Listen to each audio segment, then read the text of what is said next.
বিশ্বাসে মেলায় বস্তু, আর তর্কে তোমরা তো জানোই। কিন্তু বিশ্বাস কোথায় আর কতটা করতে হবে সেটা না জানা থাকলে গল্পটা অসম্পূর্ণ রয়ে যাবে। আর তোমরা তো জানোই, অসম্পূর্ণ গল্প আর অসম্পূর্ণ কবিতা ভেতরে শুধু কষ্ট সৃষ্টি করে।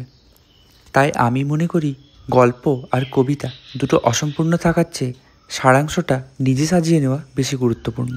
একটা এমন রচনা যার কোটেশন থেকে পূর্ণচ্ছেদ পর্যন্ত শুধু তোমারই ভালো লাগাগুলো ঘিরে থাকবে।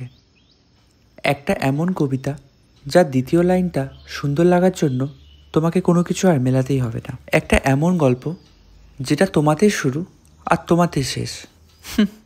বেশ মজার না? কখনো কি আমরা ভেবে দেখেছি যে যেই মুহূর্তটা আমরা আমাদের জীবনের সবচেয়ে কঠিন মুহূর্ত ভেবে চলেছি, হয়তো সেই মুহূর্তটাই আমাদের জীবনের সবচেয়ে গোল্ডেন আর ভালো মুহূর্ত? কারণ মা যেটা করে সেটা কিন্তু সর্বদা ভালোর জন্যই করে।